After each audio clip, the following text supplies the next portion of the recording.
নমস্কার বন্ধুরা, অনির্বাণ দাস 203 ইউটিউব চ্যানেলে আপনাদের স্বাগত। বন্ধুরা, ইতিমধ্যেই অন্নপূর্ণা ভান্ডারের প্রক্রিয়া শুরু হয়ে গেছে। অফলাইনের অন্নপূর্ণা ভান্ডারের আবেদন প্রক্রিয়া শুরু হয়ে গেছে। ফর্ম ফিল আপ করে আপনারা আবেদন করতে পারবেন। তো কিভাবে আপনারা ফর্ম ডাউনলোড করবেন, কিভাবে ফর্ম ফিল আপ করবেন, সমস্তটাই আজকের এই ভিডিওতে বিস্তারিত আমি আপনাদের দেখিয়ে দেবো। তাই আজকের এই ভিডিওটা আপনারা একটু মনোযোগ সহকারে দেখবেন, তাহলে আপনারা সমস্তটাই বুঝতে পারবেন। বন্ধুরা, অন্নপূর্ণা ভান্ডার প্রকল্পটা আসলে কি অনেকেই হয়তো এখনো জানেন না। তো তাদের জন্য বলে রাখি, আমরা আজকে আপনাদেরকে দেখিয়ে দিই অন্নপূর্ণা ভান্ডার প্রকল্পটা আসলে কি। অন্নপূর্ণা ভান্ডার প্রকল্পটা হলো নতুন সরকার গঠনের পর পশ্চিমবঙ্গ সরকার এর তরফ থেকে একটি প্রকল্প প্রকাশিত করা হয়েছিল, যার নাম রাখা হয়েছিল অন্নপূর্ণা ভান্ডার। ঠিক আছে, এই প্রকল্পে পশ্চিমবঙ্গের প্রত্যেক পরিবারের সদস্যদের মধ্যে মহিলাদের সিকিউরিটি হিসাবে বা মাসিক একটি সাহায্য হিসাবে প্রত্যেককে 3,000 টাকা করে প্রদান করা হয়েছিল। মহিলাদের জন্য এই প্রতিশ্রুতি রাখা হয়েছিল এবং এর প্রক্রিয়া কিন্তু শুরু হয়েছে। এই পশ্চিমবঙ্গের এই প্রকল্পটি চালু করার জন্য জানিয়েছিলেন পশ্চিমবঙ্গের এখনকার মুখ্যমন্ত্রী শুভেন্দু অধিকারী। জানালেন যারা লক্ষ্মী ভান্ডার প্রকল্পে টাকা পাচ্ছিলেন তারাই কিন্তু এই প্রকল্পের আওতায় আসবেন, বা যারা নতুন অ্যাপ্লাই করবেন তারা কিন্তু এই প্রকল্পের আওতায় আসবেন। এবং যারা লক্ষ্মী ভান্ডারের টাকা পাচ্ছিলেন তারা 1500 টাকা করে প্রতি মাসে পাচ্ছিলেন, এবং এই প্রকল্পে আওতায় আসার পর এই প্রকল্প পাওয়ার দিলে তারা 3,000 টাকা করে পাবেন। ঠিক আছে, তো এই প্রকল্পের সম্পূর্ণ বিস্তারিত পোস্ট আমি আপনাদেরকে দিয়ে দিচ্ছি, আপনারা ভিডিও নিচে ডেসক্রিপশন চেক করে দেখে নিতে পারেন। আজকে এই প্রকল্পের যে ফর্মটি প্রকাশিত করা হয়েছে ওই ফর্মটির বিষয়ে সম্পূর্ণ জানিয়ে দেবো। তো আপনারা ফর্মটি কিভাবে পাবেন সেটা একটু আপনাদের আমি দেখিয়ে দিচ্ছি। সবার প্রথমে আপনারা আপনাদের মোবাইল স্ক্রিনে অথবা কম্পিউটার, যেখান থেকে আপনি অ্যাপ্লাই করতে সুবিধা হবেন সেখান থেকে আপনি খুলে নেবেন। খুলে নেওয়ার পরে আপনি এখানটায় লিখবেন ভিআইপি সাইবার পয়েন্ট। ওকে, আপনি যখন এখানটায় লিখবেন ভিআইপি সাইবার পয়েন্ট এবং লেখার পরে দেখবেন এইভাবে একটি অপশন চলে আসবে, এই যে ভিআইপি সাইবার পয়েন্ট। ঠিক আছে, এই যে এইভাবে লোগো আসবে, এখানটায় টাচ করবেন। যেখানটায় যখনই টাচ করবেন এইভাবে কিন্তু আপনার মোবাইলে বা আপনার কম্পিউটার স্ক্রিনে পেজটি ওপেন হয়ে যাবে। এবং এখানটায় জাস্ট আপনি নিচের দিকে এলে, এই যে নিচের দিকে এলে এখানটায় আপনি পেয়ে যাবেন পশ্চিমবঙ্গে চালু হলো অন্নপূর্ণা ভান্ডার। অথবা আপনি উপরে আমাদের সার্চ বাটন পাবেন, এই যে উপরে এখানে সার্চ বাটন পাবেন, এই সার্চ বাটনে এখানটায় লিখবেন অন্নপূর্ণা ভান্ডার। ঠিক আছে, অন্নপূর্ণা ভান্ডার লিখে আপনি যখন এখানে সার্চ বাটনে ক্লিক করবেন, তো সার্চ বাটনে ক্লিক করলে কিন্তু আপনাকে আমাদের এখানটায় সার্চ করে আপনাকে এখানটায় আমাদের দেখিয়ে দেবে এই প্রকল্পটি। এই যে এখানটা আপনাকে দেখিয়ে দিবে। তো এই যে প্রকল্পটি রয়েছে এর বিষয়ে এখানটায় আসবেন। আসার পরে নিচের দিকে এলে এখানটায় আপনি ডাউনলোড অন্নপূর্ণা যোজনা ফর্ম, এই যে ডাউনলোড অন্নপূর্ণা যোজনা ফর্ম আসছে, এই ব্লু বাটনটির উপর টাচ করবেন। এর উপর টাচ করলে এইভাবে পোর্টালটি খুলে যাবে এবং এখান থেকে আপনি ইংরেজিতে এবং বাংলাতে এবং হিন্দিতে তিনটেই অপশন পেয়ে যাবেন। আপনি ধরুন বাংলাতে করবেন বা ইংরেজিতে করতে চাইছেন, তো তার উপরে টাচ করলে কিন্তু এই দেখুন এখানটায় দেখুন আপনার ডাউনলোড হয়ে গেল। ঠিক আছে, এইভাবে কিন্তু আপনার ডাউনলোড হয়ে যাবে। তো আমি বাংলাতে আপনাদেরকে দেখাতে চাইছি, তো আমি বাংলাতে ফর্মটি ডাউনলোড করে নিলাম। আপনাদের বোঝার সুবিধার্থে কিন্তু বাংলাতেই আমি আপনাদের ফর্মটি ফিল আপ করার প্রক্রিয়াটি দেখাবো। ঠিক আছে, এবার আপনি এখান থেকে বাংলাতে ডাউনলোড করার পর ফর্মটিকে ওপেন করে নেবেন। ওপেন করে নেওয়ার পর আমি একটু জুম করে নিচ্ছি। ফর্মটি কিছুটা এরকম টাইপের থাকবে। টোটাল 12 থেকে 13টি পেজের। আমি কালকে চেক করেছিলাম 12টি পেজ ছিল, এই মুহূর্তে 13টি পেজ হয়ে গেছে। তো আপনি 13টি পেজের এই ফর্মটি পেয়ে যাবেন। কিভাবে ফিল আপ করবেন সেটা আপনি একটু দেখে নিন। সবার প্রথমে আপনাকে এখানটায় দেখাবে অন্নপূর্ণা যোজনা পারিবারিক তথ্য সংগ্রহের ফর্ম। মানে এই যে ফর্মটি, এটি একটি অন্নপূর্ণা যোজনা ফর্ম এবং এখানটায় কিন্তু পারিবারিক আপনার যে পরিবারের তথ্য সেটাও কিন্তু সরকার এই ফর্মটির মাধ্যমে কিন্তু নেবে। এবার এখানটায় নিচের দিকে দেখুন, এখানটায় লেখা রয়েছে প্রতিটি বিভাগে টিক এবং চেক বক্সের বিকল্প এবং নির্দেশাবলী রয়েছে। প্রতিটি চেক বক্স ও ক্ষেত্র পরিষ্কারভাবে চিহ্নিত করা হয়েছে। আবেদনকারী এবং যাচাইকারী কর্মকর্তাদের জন্য প্রয়োজনীয় নির্দেশাবলী প্রদান করা হয়েছে। প্রতিটি বিভাগ পূরণ করা বাধ্যতামূলক। মানে এখানটায় যে নির্দেশাবলীগুলি দেওয়া রয়েছে বা যে নির্দেশাবলী, মানে এই যে এখানটায় লেখা রয়েছে যে নির্দেশাবলী, সেগুলো একটু ভালোভাবে দেখে নেবেন এবং যেভাবে ফর্মটি বলা হয়েছে ওইভাবে কিন্তু ফর্মটি ফিল আপ করবেন। তো ভুল যাতে না হয় তাই এই ভিডিওটা সম্পূর্ণ দেখবেন। আমি আপনাদের সম্পূর্ণ ফর্মটি ফিল আপ করার প্রক্রিয়া দেখিয়ে দিচ্ছি। ওকে, তো দেখুন সবার প্রথমে রয়েছে ক বিভাগে রয়েছে দেখুন পারিবারিক পরিচয়। তো পারিবারিক পরিচয় এখানটায় রয়েছে, পারিবারিক পরিচয় আপনাকে দিতে হবে। তো সবার প্রথমে আপনাকে পরিবারের প্রধানের নাম, এখানটায় আপনাকে পরিবারের প্রধানের নাম এন্ট্রি করতে হবে। পরিবারের প্রধান মানে আপনার যে পরিবার, সেই পরিবারের হেড অফ দ্য ফ্যামিলি, যার নামে রেশন কার্ড রয়েছে, তো তার এখানটা তিনি হচ্ছেন পরিবারের প্রধান। তো তার নাম এখানটায় আপনাকে উল্লেখ করতে হবে এবং নামটি আধার কার্ড অনুযায়ী উল্লেখ করতে হবে। দেখুন এখানটায় লেখাও রয়েছে যে আধার কার্ড অনুযায়ী কিন্তু নামটি উল্লেখ করতে হবে। ঠিক আছে, তো এখানটা আপনি দেখে দেবেন। তারপরে দেখুন রয়েছে জন্ম তারিখ, এখানটায় আপনাকে জন্ম তারিখ বসাতে হবে। জন্ম তারিখ এখানটায় আপনি বসাবেন এবং জন্ম তারিখ কিভাবে বসাবেন, প্রথমে দিন বসাবেন এখানটায়, তারপরে এই নিচের জায়গাটায় মাস বসাবেন, তারপরে কিন্তু বছর বসাবেন। তারপরে দেখুন এখানটায় রয়েছে পরিবারের প্রধানের HOF লিঙ্গ, মানে হেড অফ দ্য ফ্যামিলি যে রয়েছে পরিবারের প্রধান, তিনি মহিলা নাকি পুরুষ নাকি অন্যান্য, সেটা এখানটায় আপনাকে জানতে চাওয়া হচ্ছে। তো এখানটায় আপনি যদি পুরুষ হয়ে থাকে পুরুষে, যদি মহিলা হয়ে থাকে মহিলা, এবং অন্যান্য এটা খুব একটা প্রয়োজন হয় না। আপনার যেটা হবে সেটাই আপনি টিক চিহ্ন দেবেন। ঠিক আছে, পরিবারের প্রধানের HOF আধার নম্বর, মানে হেড অফ দ্য ফ্যামিলির আধার নম্বর কিন্তু এখানে সম্পূর্ণভাবে সঠিকভাবে বসাবেন এবং সম্পূর্ণ যে আধার কার্ডের নম্বরটি হয় সেটা কিন্তু ভুল করবেন না, সঠিকভাবে বসাবেন। ঠিক আছে, 5 নম্বরে দেখুন ডিজিটাল রেশন কার্ডের পারিবারিক আইডি। আপনার যে ডিজিটাল রেশন কার্ড হয়ে থাকে সেই ডিজিটাল রেশন কার্ডে দেখবেন একটি পরিবারের আইডি নম্বর দেওয়া থাকে, সেটা এখানটায় বসাবেন। যদি আপনার কাছে না থাকে, যদি ডিজিটাল রেশন কার্ড নেই, তাহলে দেওয়ার দরকার নেই। ঠিক আছে, এখানটায় দেখুন লেখা আছে ছোট্ট করে, দেখুন যদি থাকে তাহলে দেবেন, যদি না থাকে দেওয়ার দরকার নেই। এবার 6 নম্বর পয়েন্টে দেখুন পরিবারের সদস্য সংখ্যা, আপনার পরিবারে যতজন সদস্য রয়েছে সেই সদস্যের সংখ্যা এখানটায় লিখবেন এবং এটা কিন্তু সংখ্যায় লিখবেন, শুধুমাত্র সংখ্যায় লিখবেন, কোনো কথাই কিন্তু লেখা যাবে না। তারপরে দেখুন এখানটায় রয়েছে ঠিকানা, 7 নম্বর পয়েন্টে ঠিকানা, এখানটায় স্থানীয় ঠিকানা মানে আপনি স্থায়ী বাসিন্দা যেখানটায় আপনি বাস করছেন, স্থায়ী ঠিকানা, সেই ঠিকানাটি এই বক্সটির মধ্যে সম্পূর্ণ পরিষ্কারভাবে কিন্তু লিখবেন, কোনো ভুল বা কাটাকাটি করবেন না। যোগাযোগ নম্বর, এখানটায় আপনি যোগাযোগ নম্বরটি এই জায়গাটায় লিখবেন। কিভাবে লিখবেন? বিশেষত পরিবারের প্রধানের আধার নম্বর সংযুক্ত মোবাইল নম্বরটি চেষ্টা করবেন এখানটায় যে মোবাইল নাম্বারটি লিখবেন যোগাযোগের নম্বর, সেটা যেন পরিবারের যে প্রধান রয়েছেন মানে হেড অফ দ্য ফ্যামিলি রয়েছেন তার আধার কার্ডের সাথে যে মোবাইল নাম্বারটি যুক্ত রয়েছে সেই মোবাইল নাম্বারটি এখানটায় লিখবেন। তারপরে দেখুন 9 নম্বরে রয়েছে নাম, জন্ম তারিখ, লিঙ্গ, পরিবারের প্রধানের সঙ্গে সম্পর্কিত আধার নম্বর ও পরিবারের সকল সদস্যের বিবরণ। তো এখানটায় আপনাকে পরিবারের সকল সদস্যের বিবরণ দিতে হবে। এই দেখুন এখানটায় পরিবারের হেড অফ দ্য ফ্যামিলি যে রয়েছেন তার এখানটায় পুরো বিবরণ দেবেন। তারপরে সদস্য 1, ঠিক আছে, সদস্য 2, এখানটায় দেখুন পরিবারের প্রধান এই হেড অফ দ্য ফ্যামিলি যে রয়েছেন তার পুরো ডিটেলস আপনি তো উপরে দিয়ে দিয়েছেন, তাই সেটার প্রয়োজন পড়ছে না, শুধুমাত্র পরিবারের সদস্য যে আছে তার এখানটায় বিবরণ দেবেন। পরিবারে ধরুন আপনার 5 জন সদস্য রয়েছে, তাহলে আপনি সদস্য 1 একজনে দিলেন, এখানটায় কি দিবেন? নাম দিবেন, জন্ম তারিখ, লিঙ্গ ও পরিবারের প্রধানের সঙ্গে সম্পর্ক মানে পরিবারের যে প্রধান রয়েছে তার সঙ্গে কি সম্পর্ক রয়েছে সেটা আপনি এখানটায় লিখে দিবেন এবং আধার নম্বরটা দিবেন, ঠিক আছে। এইভাবে আপনি সদস্য 2 তেও ফিল আপ করবেন, এইভাবে আপনি সদস্য 3 মানে 3 ফিল আপ করবেন, এইভাবে সদস্য 4 এবং 5, এই 5 জন সদস্যকে কিন্তু একটি পরিবারে আপনি এইভাবে ফর্মটিতে ফিল আপ করতে পারেন। ধরুন আপনার 3 জন রয়েছে তাহলে আপনি 3 জনের করলেন, ধরুন আপনার পরিবারে 2 জন সদস্য রয়েছে তাহলে 2টি ফিল আপ করলেন, এই সদস্য 1 এবং সদস্য 2, ঠিক আছে, এইভাবে আপনি ফিল আপ করবেন। 10 নম্বর পয়েন্টে দেখুন এখানটায় লেখা রয়েছে পরিবারের প্রধান এবং পরিবারের সকল প্রাপ্তবয়স্ক সদস্যদের ব্যাংক অ্যাকাউন্ট নম্বর। তো এখানটায় যে হেড অফ দ্য ফ্যামিলি থাকবেন তার ব্যাংক অ্যাকাউন্ট নাম্বার এখানটায় বসাবেন, আধার নম্বর বসাবেন এবং আইএফএসসি কোড বসাবেন। এইভাবে সদস্য 1 এর বসাতে হবে, সদস্য 2 এবং সদস্য 3, এইভাবে আপনার যতজন পরিবারের সদস্য থাকবে সকলের কিন্তু বসাতে হবে, ঠিক আছে। এপিক HOF এবং সকল প্রাপ্তবয়স্ক সদস্য ভোটার তালিকায় অংশগ্রহণ নম্বর সহ এখানটায় আপনাকে এপিক নাম্বার পরিবারের প্রত্যেক সদস্যের বসাতে হবে এবং তার সাথে এখানটায় হেড অফ দ্য ফ্যামিলি যে আছে তারও বসাতে হবে। দেখুন এখানটায় হেড অফ দ্য ফ্যামিলির এপিক নম্বর এখানটায় বসাবেন এবং বিধানসভা ক্ষেত্র এবং অংশ, তো আপনি কোন বিধানসভার অন্তর্গত সেটা কিন্তু আপনাকে এখানটায় লিখতে হবে এবং তার নম্বরটাও কিন্তু আপনাকে পাশে লিখতে হবে, ঠিক আছে। এবং প্রত্যেকটি সদস্যের সেম হবে, আপনাকে এখানটায় সদস্যের এপিক নম্বর লিখতে হবে, বিধানসভা ক্ষেত্র এবং তার নম্বর যেটা অংশ নম্বর যেটা সেটাও কিন্তু আপনাকে লিখতে হবে। এভাবে আপনি প্রত্যেকটি সদস্যের লিখবেন। তারপরে আসছে বিভাগে এখানটায় দিয়েছে আপনি কোন শ্রেণীর অন্তর্ভুক্ত, আপনি কোন শ্রেণীতে অন্তর্ভুক্ত রয়েছেন সেটা আপনাকে এখানটায় লিখতে হবে। এখানটায় সমস্তটাই রয়েছে ST SC OBC PVTC বা এই ধরনের যতগুলি হয় সমস্ত শ্রেণীর এখানটায় রয়েছে। আপনি যদি এর মধ্যে কোনো শ্রেণী হয়ে থাকে তাহলে সেটির উপর টিক চিহ্ন দেবেন, যদি এর মধ্যে কোনোটাই না হয় তাহলে আপনাকে এখানটায় কোনোটাতেই টিক চিহ্ন দেওয়ার প্রয়োজন নেই। ওকে, রেশন কার্ড ও খাদ্য অন্তর্ভুক্তি, আপনাকে এখানটায় আপনার রেশন কার্ডের সম্পূর্ণ পরিবারের সদস্যদের রেশন কার্ডের সম্পূর্ণ ডিটেলস দিতে হবে।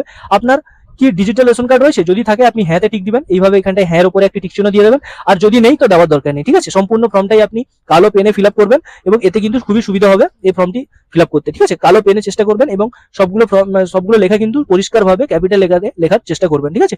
যদি হ্যাঁ হয় তবে কার্ডের ধরন উল্লেখ করুন, পরিবারের সদস্যদের যে ডিজিটাল রেশন কার্ড রয়েছে সেটা কি ধরনের কার্ড সেটা এখানে জানতে চাওয়া হয়েছে, যদি থেকে থাকে তাহলে সেটার উপরে এখানটায় হ্যাঁ বলে প্রেস করবেন। তারপরে 3 নম্বর পয়েন্টে রয়েছে পরিবারের রেশন থেকে মাসিক রেশন কার্ড তুলছেন কিনা, যদি তুলেন তাহলে হ্যাঁতে ক্লিক করবেন, যদি মাসিক রেশন তুলছেন না তাহলে নাতে ক্লিক করবেন, ঠিক আছে। তারপরে বিভাগে রয়েছে দেখুন সম্পদ, মানে আপনার সম্পদের বিষয় এখানটায় ডিটেলস চাওয়া হচ্ছে। তো বাড়ির ধরন, আপনার বাড়ি কি 3 বা তার বেশি পাকা ঘর রয়েছে, আপনার বাড়িতে যদি 3 বা তার বেশি পাকা রুম থেকে থাকে তাহলে হ্যাঁতে ক্লিক করবেন, যদি না থাকে তাহলে কিন্তু নাতে ক্লিক করবেন।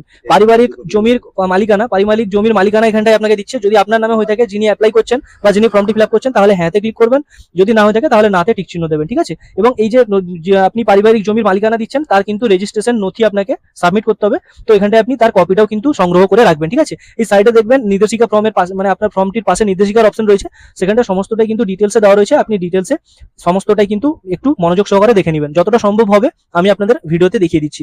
3 নম্বরে রয়েছে পরিবারের সকল সদস্যের মোট জমির পরিমাণ, আপনাকে এখানটায় শতকে লিখতে হবে, মানে আপনি যখন রেকর্ড দেখবেন রেকর্ডে কিন্তু সমস্তটাই লেখা রয়েছে। আপনি এখানটায় দেখুন রেজিস্ট্রেশন নথি সর্বশেষ আয়তায় জমির নথি, মানে আপনাকে এখানটায় কিন্তু রেজিস্ট্রেশন নথি আপনাকে এখানটায় সাবমিট করতে হবে, তো সেটাও আপনি সংগ্রহ করে রাখবেন।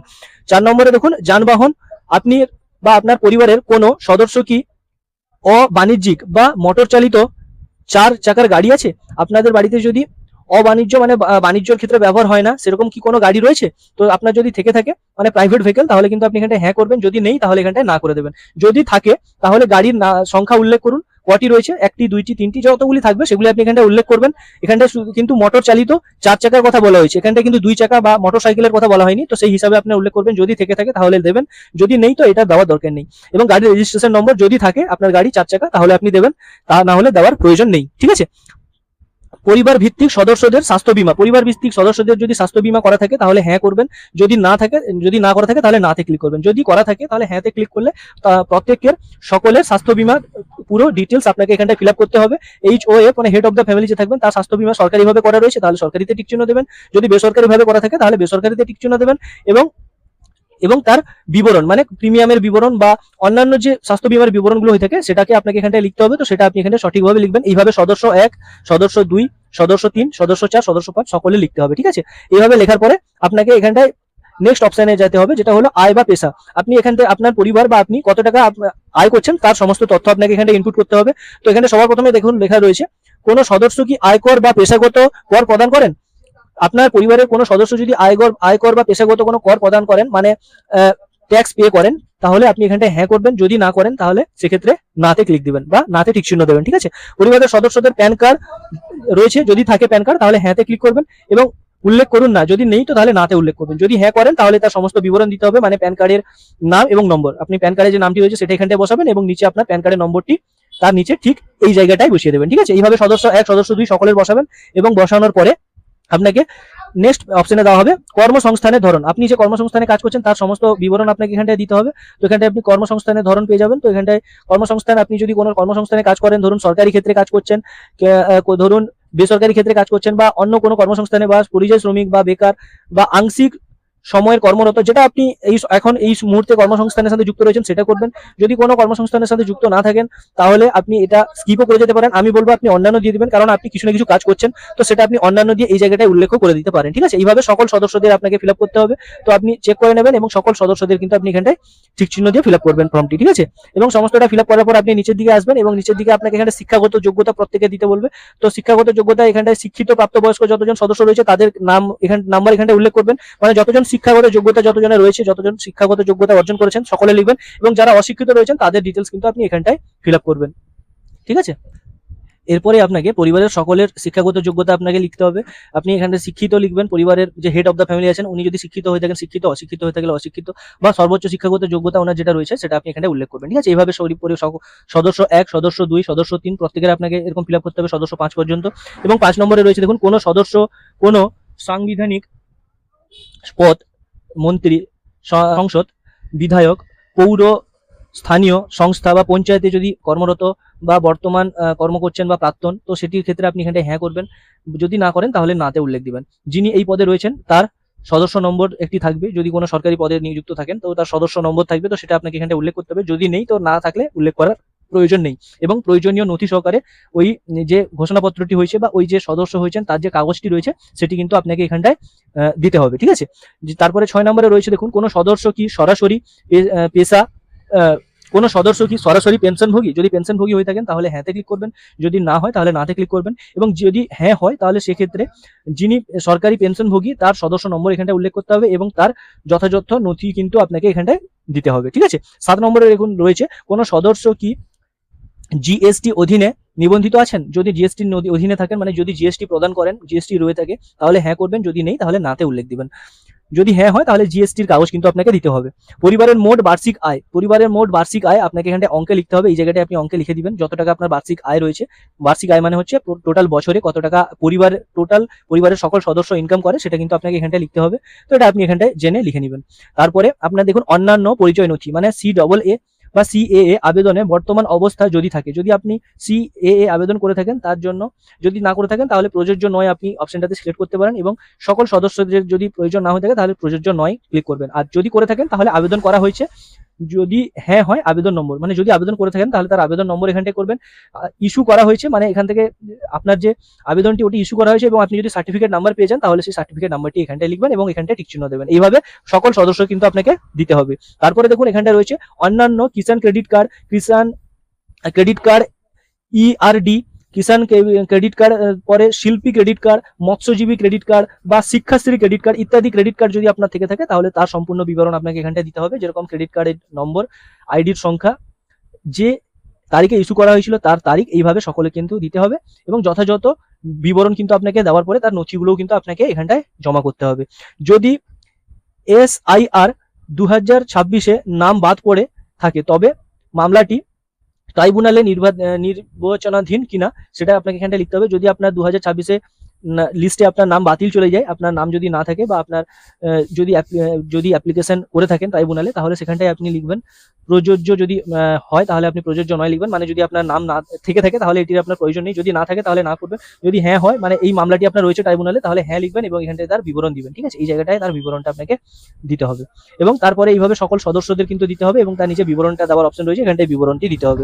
এবং সামাজিক মর্যাদা ও নির্ভরশীল ব্যক্তিগত আপনার বিদ্যালয়ের অধ্যয়নরত পরিবারের সকল শিশুর বিবরণ আপনাকে এখানটায় দিতে হবে। যতজন বিদ্যালয়ে শিশু, মানে আপনার বাড়ির পরিবারের শিশু রয়েছে, সকল শিশুর বিবরণ এখানটায় দিতে হবে। ম্যাক্সিমাম প্রথম দিবেন শিশুর নাম, যে নামটি ওনার থাকবে ওটি দিবেন, এবং শ্রেণী, তারপরে বিদ্যালয়ের নাম, ধরন মানে সরকারি বিদ্যালয় নাকি বেসরকারি বিদ্যালয় নাকি স্বীকৃত মাদ্রাসায় বা অন্যান্য মাদ্রাসা বা অন্যান্য যেখানটায় উনি শিক্ষারত, যেখানটায় অধ্যয়ন করছেন, সেটা কিন্তু এখানটায় দিতে হবে। ঠিক আছে, তারপরে এইভাবে আপনি এখানটায় সকল শিশুদের দিতে পারবেন। এখানটায় আপনি 4 নম্বর পর্যন্ত আপনি পাবেন, 4 জন শিশুর আপনি এখানটায় এন্ট্রি করতে পারবেন। ঠিক আছে, আপনার পরিবারের শিশুদের টিকাকরণের বর্তমান অবস্থা, শিশুদের টিকাকরণ যদি করে থাকেন তাহলে তার বর্তমান অবস্থা দিবেন। যদি করে থাকেন হ্যাঁতে ক্লিক করবেন, যদি না করে থাকেন তাহলে নাতে ক্লিক করবেন, টিকাকরণ করা হয়নি এই অপশনটায় ক্লিক করবেন। এইভাবে সকল 4 জন শিশুর আপনি এন্ট্রি করতে পারবেন। তো 4 জন শিশুর এখানটায় ফিল আপ করবেন। আপনি কি কোনো সরকারি প্রকল্পের সুবিধা ডিভিডি লিঙ্কের মাধ্যমে পেয়েছেন বা পাচ্ছেন? যদি পেয়ে থাকেন তাহলে হ্যাঁ করবেন, বা যদি পাচ্ছেন তাহলে হ্যাঁ করবেন, যদি না পান তাহলে না করে দেবেন। এবং প্রকল্প, সেই প্রকল্পে যদি পেয়ে থাকেন তাহলে সেই প্রকল্পের নাম এখানটায় আপনাকে উল্লেখ করতে হবে। আপনি কি এই প্রকল্প থেকে নিজেকে প্রত্যাহার করতে চান? যদি আপনি ওই প্রকল্প থেকে নিজেকে প্রত্যাহার করতে চান তাহলে হ্যাঁতে ক্লিক করবেন, যদি না করতে চান তাহলে এখানটায় ক্লিক করার দরকার নেই। ঠিক আছে, এইভাবে সকল সদস্যদের করতে হবে। আপনি সকল সদস্যদের এইভাবে ফিল আপ করবেন এবং করার পর বাদ দেওয়া হলে, কারণ অফিসারদের কর্তৃক পূরণীয়, বাদ যদি দেওয়া হয় তাহলে অফিসাররা এটি ফিল আপ করবেন। এই যে জায়গাটি রয়েছে এখানটাই রয়েছে, আমি এই কর্মে ঘোষণা করছি যে উপরের প্রদত্ত তথ্য আমার জ্ঞান ও বিশ্বাস অনুযায়ী সত্য। এই দেখুন এখানটা নিচের দিকে রয়েছে সত্য, এবং প্রযোজ্য ক্ষেত্রে আমি সকল সহায়ক নথি প্রদান করেছি এবং উপরের উল্লেখিত কোনো মানদণ্ড বাদ দিইনি। আমি অবগত যে আমার প্রদত্ত কোনো তথ্য মিথ্যা প্রমাণিত হলে আমার সামাজিক সুরক্ষা সংক্রান্ত সুবিধা সমূহ বন্ধ হতে পারে। এইখানটায় একটি ডিক্লারেশন রয়েছে, সেলফ ডিক্লারেশন, সেটা আপনারা একটু পড়ে নেবেন। পড়ে নেওয়ার পরে কিন্তু আপনাকে এখানটা একটি সই করতে হবে এবং সই করার পরে আপনাকে আর কিছুই করার দরকার নেই, আপনার ফর্মটি সম্পূর্ণভাবে ফিল আপ হয়ে যাবে। এবং নিচের যে এই পোর্শনটি রয়েছে এটি আপনাকে করার প্রয়োজন নেই, এটা আপনার যে আধিকারিক থাকবেন বা আপনি যে সরকারি অফিসে এটি জমা দিবেন ওনারা এটি ফিল আপ করবেন। তো এটা আপনাকে ফিল আপ করার কোনো প্রয়োজন নেই। ঠিক আছে, এখানটায় দেখুন সবকিছু লেখা রয়েছে এবং এখানটায় যে নিচে যে পোর্শনটি রয়েছে এটা কিন্তু আধিকারিক ফিল আপ করবেন। তো এতদূর পর্যন্তই আপনাকে ফিল আপ করার প্রয়োজন ছিল।